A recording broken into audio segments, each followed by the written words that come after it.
Going to be factoring trinomials with a leading coefficient of 1.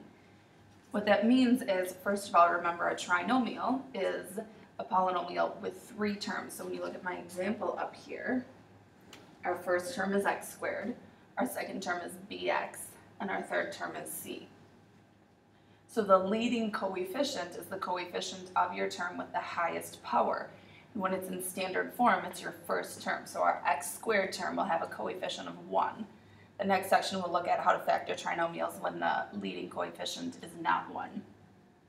Before we learn how to factor these trinomials, I want to remind you of how to multiply binomials, because we're going to end up factoring our quadratic trinomials into binomials.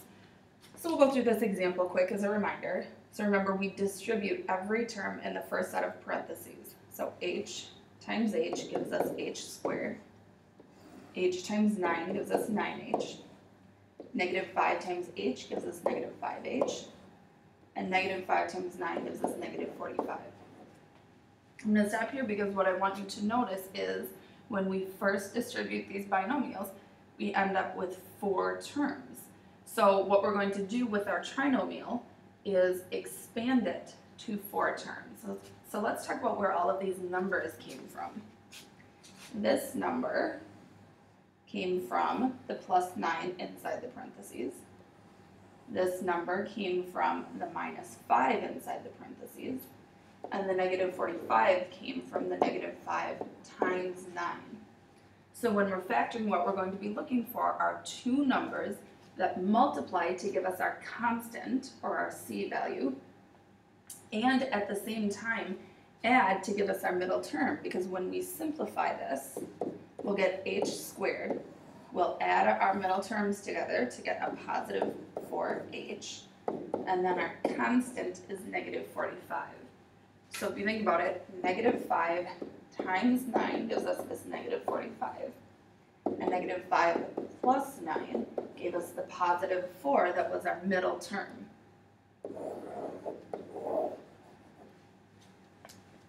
So this is working forwards, multiplying. Now we're going to take a look at working backwards by factoring.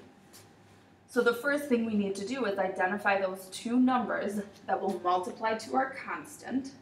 In this case, our constant is 20. And add to our middle term. In this case, our middle term is a positive 9. So what 2 numbers multiply to 20 and add to 9? Well, there are lots of factors of 20, but the first ones that jump out at me are 4 times 5. And if I add 4 plus 5, I get 9. So what I'm going to do is rewrite my middle term, my 9m, as 4m plus 5m. And then I can factor by grouping, which we already know how to do. So looking at my first 2 terms, my common factor is m. Factoring that out, I'm left with m plus 4. For my second 2 terms, my common factor is 5, a positive 5. And I'm left with m plus 4 when I divide that out of each term. And then my common factor is m plus 4. When I divide that out of my first term, I'm left with m. Dividing it out of my second term, I'm left with plus 5. Let's look at one more. So this time, we've got a negative sign. So we're going to have to think about multiplying to a negative 18 and adding to a positive 3. So 2 numbers that jump out at me multiplying to 18 are 6 times 3. But in order to make the 18 negative, one of my terms has to be negative. So let's throw that negative on the 6. But if I take negative 6 plus 3, that does not equal a positive 3. So then I have to think again. If I try 6 times negative 3, when I do 6 plus negative 3, that does equal positive 3. So I'm going to rewrite my 3w as 6w minus 3w. And then I'm going to factor by grouping again. So looking at my first 2 terms, my common factor is w. W squared, when we pull out 1w, we're left with 1w, plus 6. Looking at my second 2 terms, what I notice is both of my second 2 terms are negative, so I want to factor a negative 3 out. so that what's inside the parentheses will be positive to match what I got in my first set.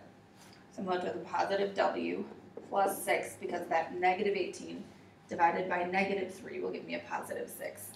Then my last step is factoring out that w plus 6 from both terms, leaving me with a w from the first term and a minus 3 from the second term.